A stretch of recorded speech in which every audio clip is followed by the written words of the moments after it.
नमस्कार, स्वागत है आप सबका हमारे खास कार्यक्रम देश देशांतर में। मैं हूं कवीन सचान।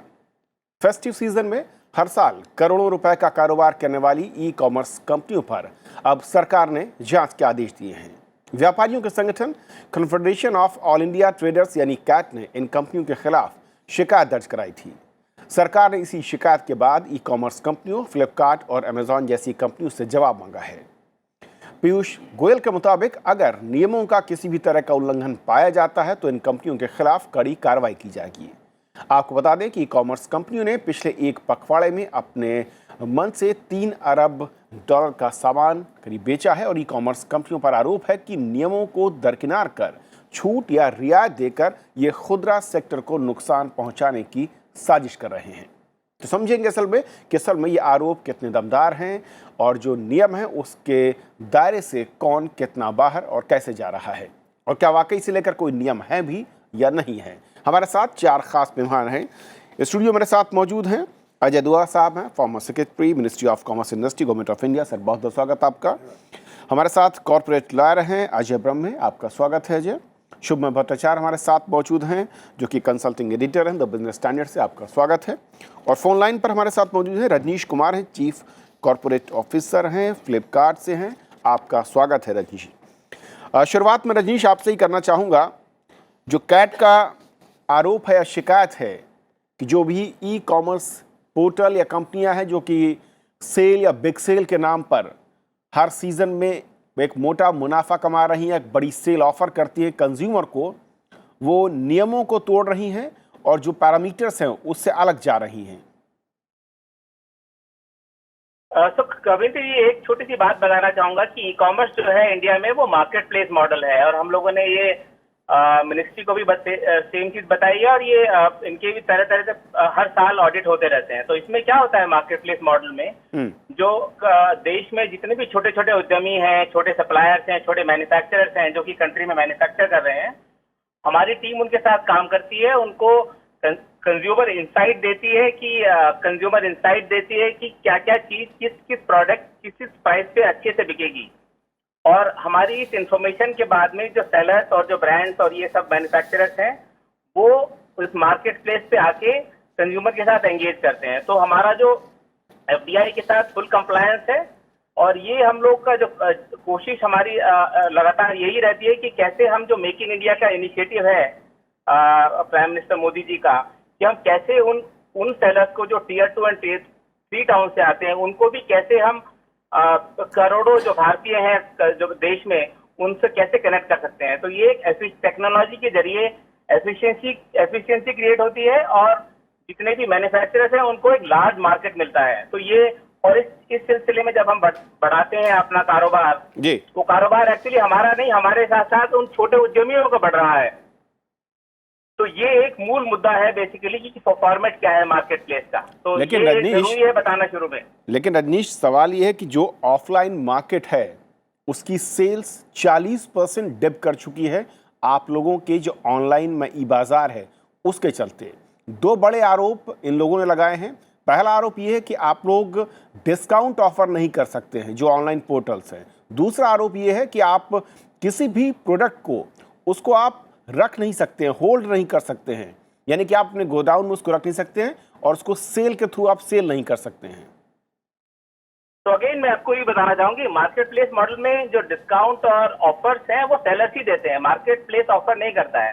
मार्केट प्लेस एक प्लेटफॉर्म है जो कि सेलर्स को एक जरिया देता है कंज्यूमर के साथ कनेक्ट करने का, और हम as a seller as a platform हम लोग इन्वेंट्री भी होल्ड नहीं करते हैं, लेकिन वेयरहाउसिंग सर्विसेज सेलर्स के लिए अवेलेबल होती हैं, क्योंकि सेलर जो है मैन्युफैक्चरर है उसके पास जरिया नहीं होता। सरकार की पॉलिसीज में वेयरहाउसिंग सर्विसेज देना अलाउड है। तो ये सेलर की इन्वेंट्री होती है, ये फ्लिपकार्ट की इन्वेंट्री नहीं है। तो आई थिंक वो दोनों जो आपने जो अभी बताया, जो सवाल किए, वो दोनों वैलिड नहीं है इसमें। ये मार्केट प्लेस मॉडल की तरह ही ऑपरेट होता है पूरी तरह से। ओके, मैं लौटूंगा आपके पास। अजय दुआ सर, आप लंबा अनुभव रहा है, जो आरोप हैं और जो मैं कहूँ कि पूरा का पूरा खेल है ये बिग डिस्काउंट, बिग सेल या फिर हैवी डिस्काउंट का, क्यों खुदरा बाजार को इस तरह की शिकायत है और क्या वाकई जो ई कॉमर्स कंपनियां हैं वो अपने दायरे से बाहर जा रही हैं? जनाब, मैं ये एक शुरुआत में ही कहना चाहूँगा कि पिछले साल तक ई कॉमर्स कंपनीज को हिंदुस्तान में डिस्काउंट देने की परमिशन थी। हिंदुस्तान में वो इन्वेंट्री मॉडल भी कर सकते थे। लास्ट ईयर तक था जी, 2017 दिसंबर तक। ये चेंजेस जब लाए गए थे जनवरी महीने में, नोटिस बड़ा कम था, 2 या 3 हफ्ते का ही नोटिस था, पर सरकार ने एफडीआई रेगुलेशंस में ये जो पाबंदी लगाई गई, जो बताया गया कि आप डिस्काउंट नहीं दे सकते और आप इन्वेंट्री बेस्ड मॉडल नहीं कर सकते, बस ये मार्केट प्लेस मॉडल होगा। ये सरकार ने खुद अपने रिटेल ट्रेड को, हिंदुस्तान के जैसे छोटे किराना स्टोर्स हैं, मॉम एंड पॉप स्टोर्स कहिए, जो लाखों की संख्या में हैं जी, उनके कहने पे और उनका ख्याल रखने से ये सब इलेक्शन से पहले किया गया था, जनरल इलेक्शन से पहले 4 महीने पहले, कि ये कानून में, ये रेगुलेशंस में, रूल में बदली की। उस टाइम भी ये अमेज़ॉन वगैरह ने, फ्लिपकार्ट और जो 2-4 बड़े थे ई कॉमर्स वाले, उन्होंने ऑब्जेक्ट किया।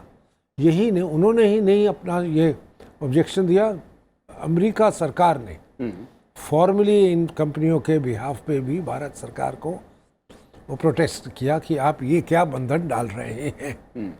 तो सरकार ने उस टाइम तो अपने यूएस इंडिया ट्रेड में, यूएस इंडिया की कई किस्म की मीटिंग्स होती रहती हैं, इस विषय को शायद कहा गया कि हम देख लेंगे थोड़े दिनों बाद, मतलब इलेक्शन के बाद देख लेंगे, अभी तो तरीके से। हाँ, हम ये अभी आपको नहीं।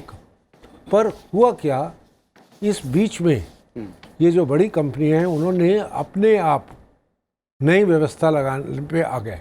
जो नई व्यवस्था के बारे में अभी रजनीश जी ने बताया कि हमें गोडाउन अलाउड है नए कानूनों के रेगुलेशंस के अनुसार भी, और हम गोडाउन की फैसिलिटी दे रहे हैं।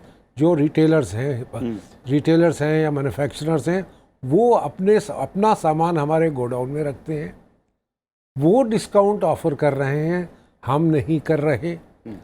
आप तो ये दोनों चीज़ें उन्होंने ये देख के कि देखिए मालूम नहीं ये रूल बदला जाएगा नहीं, जो अभी नया आया है। और ख़ास करके जब भारत में ये हमेशा प्रेशर रहा है कि देखिए आपने 4-6 बाहर की विदेशी बड़ी कंपनियों को ये सहूलियत देनी है कि भारत की बड़ी मार्केट कैप्चर करें, या हिंदुस्तान के जो छोटे छोटे स्टोर्स हैं। तो अब इन्होंने कहना शुरू कर दिया सरकार को कि जी हमने आपके नए रूल के अनुसार हम काम करते हैं, हमें कोई ऑब्जेक्शन नहीं है। इन्हीं कंपनीज ने, अमेज़ॉन वगैरह ने शुरू किया था कि हम एडजस्ट कर गए हैं, हम काम कर पाते हैं। तो सरकार ने रूल भी नहीं बदले, और सरकार को भी ये मालूम था अब तक कि ये कैसे कह रहे हैं कि 2-4 महीने में ही हमने कानून अपने व्यवस्था बदल ली है और ये कोई कानून का उल्लंघन नहीं कर रहे। अब प्रश्न जो आया है कि इस फेस्टिवल सीज़न में, और ये फेस्टिवल सीज़न आ रहा है जब देश में मंदी चल रही है, सबके सामान नहीं बिक रहे थे, अब जब ये देख रहे हैं कि जी हमारा 30-40% बिजनेस त्योहारों के बीच में भी कम चल रहा है, और ये रोज़ कह रहे हैं कि हमारा 1 बिलियन हो गया, हमारा 1 अरब रिकॉर्ड बना हो गया, नया ये हो गया, तो ये उन्होंने फिर कंप्लेन किया है, तकरार की है। और ये मंत्री महोदय ने बिल्कुल ठीक कहा, हम देखेंगे। ये इतने लोगों के बिहाफ पे अगर कंप्लेन आए, कैट एसोसिएशन है, फेडरेशन है, उन्होंने इनके बिहाफ हम देखेंगे। अगर उन्होंने कोई उल्लंघन किया है, मतलब पहले वाले तो देख चुके हैं, कारण ये इतनी बारी पिछले 8-10 महीने में कह चुके हैं कि हमने एडजस्ट कर लिया, हम हिंदुस्तान में धंधा कर सकते हैं बिना कोई आपने चेंज करने की। कि अब क्या नई चीज़ हुई है जिसके ऊपर ये लोग फिर कंप्लेन कर रहे हैं, और इसलिए उन्होंने सरकार की तरफ से ये आश्वासन दिया है। ओके अजय, 2-3 चीज़ें हैं जो कि दुआ साहब ने कहा। जो नया एफडीआई में बदलाव के बाद 1 फरवरी से लागू हुआ, उसमें पढ़ना था कि 25% से अधिक की खरीद जो मार्केट प्लेस की इकाई से की जानी है, और इन्वेंट्री वो डायरेक्ट होगी, यानी कि जो मीडिएटर है फ्लिपकार्ट, अमेजन या फिर इस तरह के जितने भी मंच हैं वो नहीं ले सकते हैं। दूसरा, डिस्काउंट को लेकर जो अभी भी कन्फ्यूज़न है, क्या क्लैरिटी है? क्या डिस्काउंट ये मंच प्रोवाइड करा सकते हैं, या फिर डायरेक्ट जो फिर प्रोड्यूसर है वो इन मंच के जरिए डिस्काउंट का ऑफर करता है और कंज्यूमर तक उसे पहुंचाता है। दो अलग अलग, मैं बोलूँगा अलग अलग पहलू हैं या अलग अलग आयाम हैं। एक तो ये कि एफडीआई के जो रूल्स, जैसे अभी दुआ साहब ने बताया, तो उसके तहत तो ये है कि स्टोर नहीं कर सकते और 25% वाला है। अब ये जो प्राइसिंग के ऊपर जब बात आती है, तो प्राइसिंग मैकेनिज़्म को देखने के लिए हम कंपटीशन एक्ट में आते हैं। ओके। और इसीलिए हम एफडीआई के साथ साथ कंपटीशन एक्ट को भी देखते हैं कि कोई जो इनका कंडक्ट है, क्या वो ऐसा तो नहीं है जो एंटी कॉम्पिटिटिव है। तो प्राइसिंग मैकेनिज़्म में भी काफ़ी सारा स्कोप होता है उसको मैनिपुलेट करने का। तो अगर देखा जाए कि ये एंटी कॉम्पिटिटिव प्रैक्टिस विज़ावी जो ऑनलाइन प्लेटफॉर्म्स हैं, हमको उस चीज़ को एग्जामिन करना पड़ेगा। अदरवाइज़ इन लोग बहुत सारे टेक्नोलॉजिकल टूल्स भी अडॉप्ट करते हैं प्राइसिंग को फ्लक्चुएट करने के लिए। जैसे देख लेंगे कि बाकी जो कोई दूसरा है उसने कौन सी चीज़ को ज़्यादा ख़रीदा, या एक देयर समथिंग कॉल्ड है, उसको वर्टिकल रिस्ट्रिक्शन बोलते हैं, वर्टिकल रिस्ट्रेंट्स बोल सकते हैं। तो मैं अगर ज़्यादा मतलब वैसे गॉबलडिगूक नहीं साउंड कर रहा हूँ तो मैं उसको और भी कॉमन उसमें एक्सप्लेन करता हूँ कि जहाँ से प्रोडक्शन होता है फैक्ट्री से लेके अल्टीमेटली बेचते तक जितना भी पूरा चेन है, तो उसमें एक अंडरस्टैंडिंग हो जाती है कि देखो भाई, आप मेरे को इसको कम कीमत में देना, या एक हम इसको कंपनी को MFN स्टेटस भी जैसे मोस्ट फेवर्ड नेशंस में होता है, वही क्लॉज हम इधर भी लगा देते हैं कि आप सिर्फ इसको बेचोगे या आप इस प्रोडक्ट को सिर्फ इस वेबसाइट पे लिस्ट करोगे। इस तरह के प्राइस मैकेनिज्म और भी काफ़ी सारे मैनिपुलेशंस होते हैं जिसके कारण ये प्राइस में मैनिपुलेट कर लेते हैं। ये जो ऑनलाइन पोर्टल करते हैं। जी।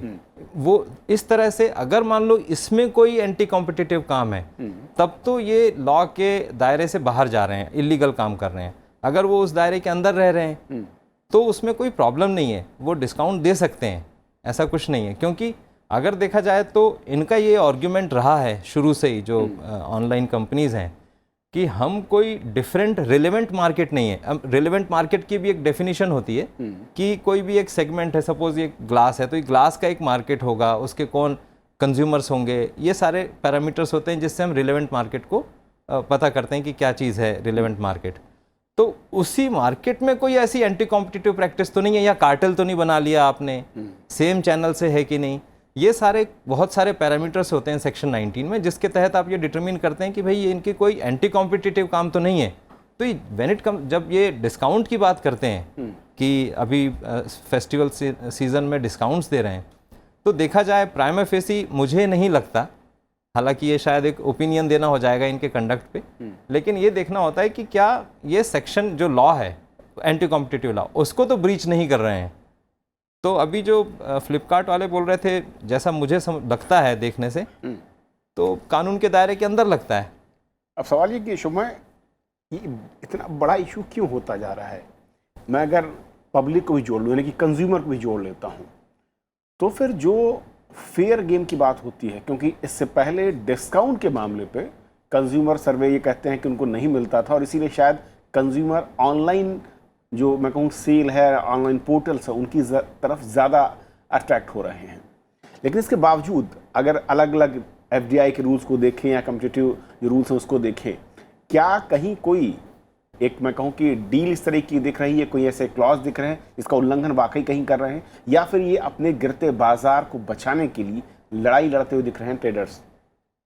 ई कॉमर्स एक ऐसा चीज़ है जो 1993 से ही 97 में ही OECD ने इस पर चर्चा करना शुरू किया था।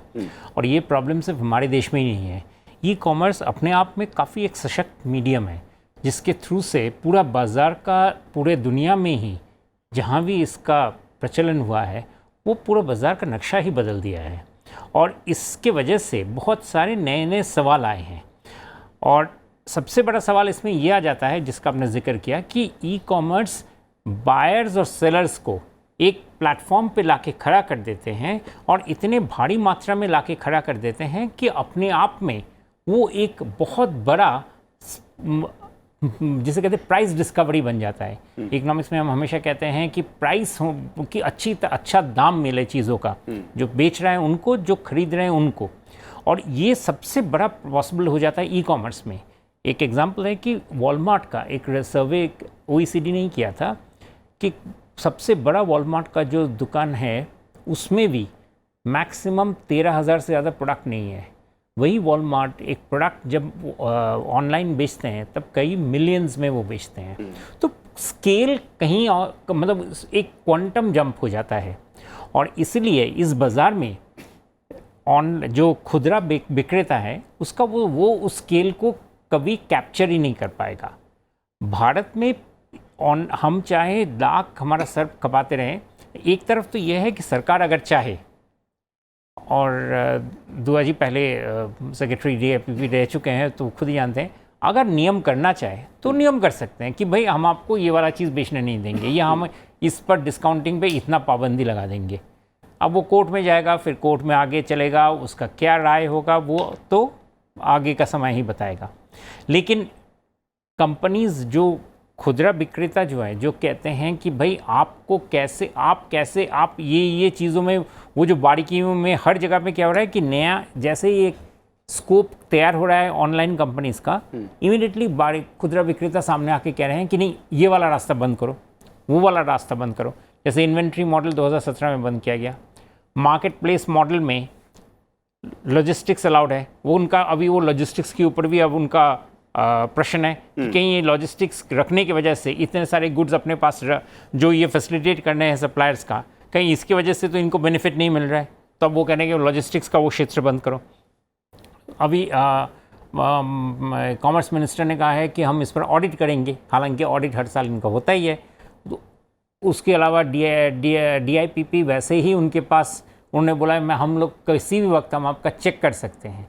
तो टोटल माहौल ये बनता जा रहा है कि इस माहौल में बेसिकली एक एक्यूजेशन काउंटर एक्यूजेशन का क्षेत्र बनता जा रहा है, और क्षेत्र इसलिए बन रहा है क्योंकि ई-कॉमर्स अपने आप में इतना पावरफुल मीडियम है। आप देखेंगे भारत में सिर्फ इसी जगह पे नहीं, एक दूसरा एग्जांपल देखिए, फिल्म्स में कितने सारे लोग आजकल फिल्म हॉल में जाने के बजाय सब्सक्रिप्शन बेस्ड सर्विसेज, जो एक और जरिया है ई-कॉमर्स का, उसके थ्रू से ही बिजनेस ले रहे हैं।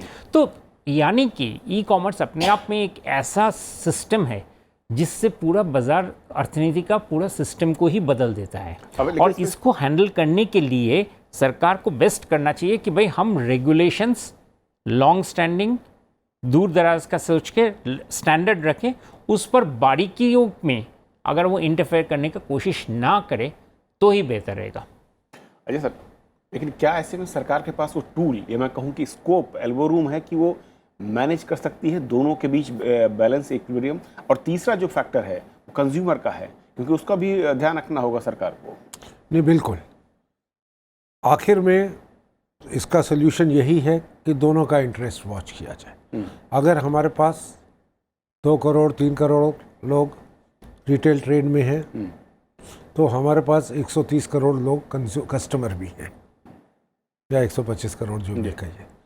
तो उन 3 करोड़ को धंधा देना है ज़रूर, पर एक हमने 125 करोड़ लोगों का भी वेलफेयर सोचना है कि वो क्यों ज़्यादा पैसे दें, क्यों उनको घर से बाहर जाना पड़े डिलीवरी लेने के लिए। अगर वो अपने ईमेल पे डिलीवरी ई-कॉमर्स पे करके उनको डिलीवरी घर मिल जाती है, उनको जो सामान मिलता है वो स्टैंडर्डाइज्ड है, उनको और नई नई चीज़ें आती रहेंगी, सब्जियां भी आती हैं आजकल, वो तो दाल चावल तो सहूलियत भी है, दाम कम भी है, रिटर्न करने की पॉलिसी भी है, भी नहीं है। जी हाँ।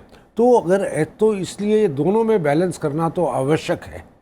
अगर आप ये कहेंगे कि देखो जी हमने अपने 3 करोड़ व्यापारियों के लिए हम ये 125 करोड़ लोगों का नहीं देखेंगे, उनको ज़्यादा भाव देने दीजिए, उनको सामान स्टैंडर्ड नहीं होगा, जो भी चीज़ है उनको बाज़ार में ही जाना चाहिए, तो वो भी उचित नहीं होगा।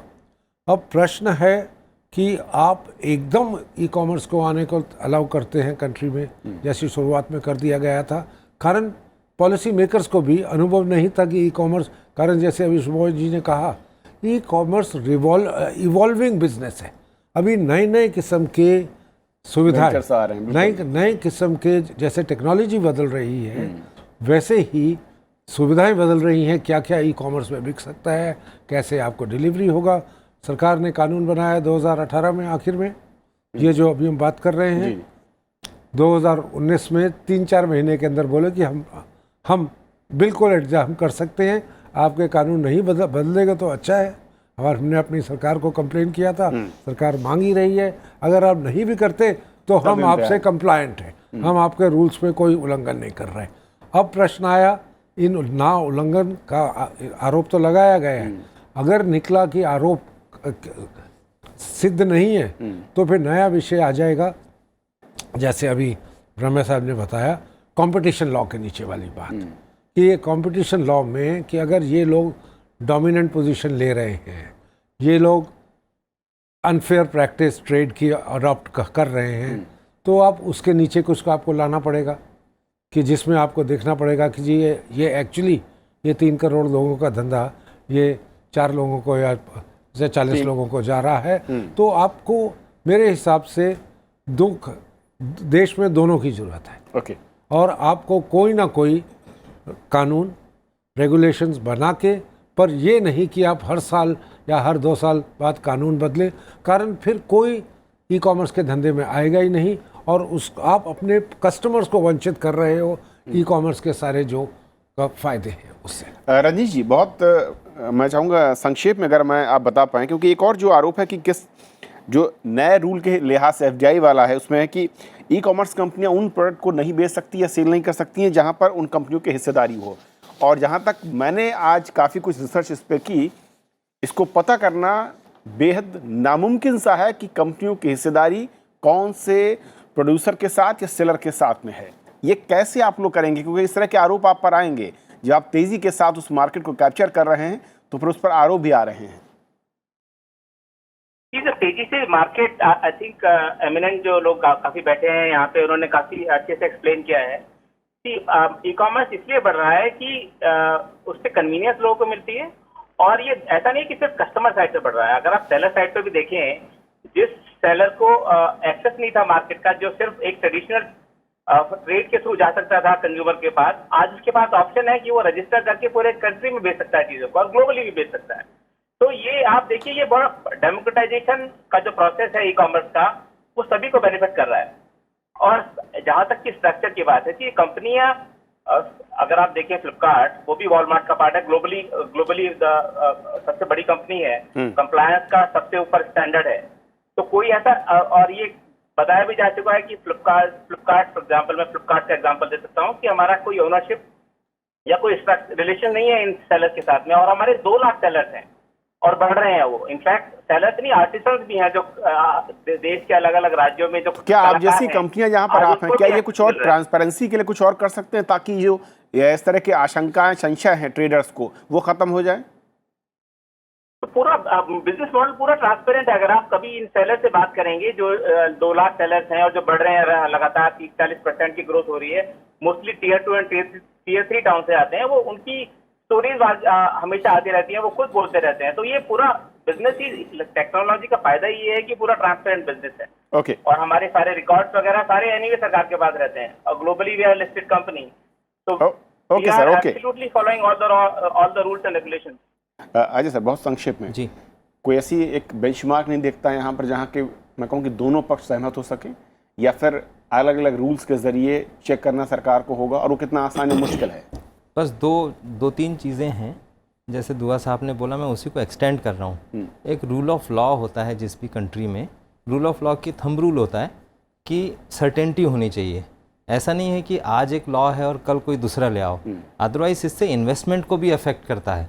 तो जब जैसे बाकी लोग जब आएंगे, सिर्फ इसी फील्ड के नहीं, दूसरे लोग भी, कि भाई यहाँ तो एकदम चेंज होते रहता है, तो वो इन्वेस्टमेंट हमारा रुक जाएगा। वो एक बात हो गई।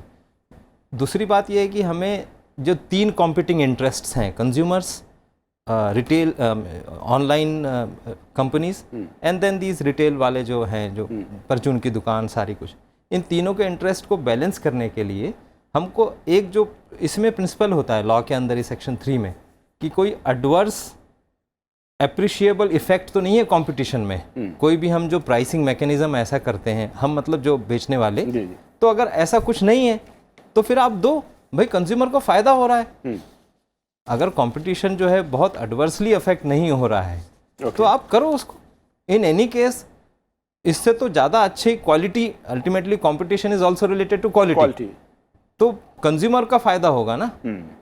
सिर्फ और कंज्यूमर का फ़ायदा 130 लोगों का फ़ायदा होगा। तो आप ये भी तो देखो। 130 करोड़ का। शुभा, एक आखिरी कमेंट, जो रूल फॉर्म है उसको आप कैसे कंप्लाई करवा पाते हैं, कैसे चेक कर पाएंगे? क्योंकि मुझे लगता नहीं कि बहुत आसान है इसे। बहुत आसान नहीं है, और ये हर साल ये चीज़, ये बौखलाहट चलता रहेगा। क्योंकि अगर रूल अगर चेंज भी, अगर इस साल अगर सेटिस्फाई भी कर दिए फ्लिपकार्ट अमेजन ने, अगले साल ये वाला मामला फिर से दूसरे रूप लेके आने की संभावना है। इसलिए, और ये इसका सिर्फ यही है कि भारत ही नहीं, बहुत सारे देशों में ही इसके लिए ये जिसे कहते तू मैं चल रहा है, और बहुत इजी सोल्यूशन किसी भी सरकार के पास नहीं है। सिर्फ ये देख सके कि भाई हाँ, कोई इमीडिएट ऑब्वियस मतलब इलीगलिटी नहीं हो रहा कोई है, वायलेशन रूल करना हो रहा है। बिल्कुल। बहुत शुक्रिया आप चारों मेहमानों का हमारे साथ इस चर्चा में शामिल होने के लिए, समझाने के लिए कि असल में ये जो ई बाज़ार है ये किस तरीके से बढ़ रहा है, वजह क्या है, और जो ट्रेडर्स हैं उनको दिक्कत क्या है, और जो मौजूदा नियम हैं अलग अलग उसके दायरे में कैसे आते हैं और कौन अपने दायरे से बाहर जा रहा है। फिलहाल आज इतना ही। नमस्कार।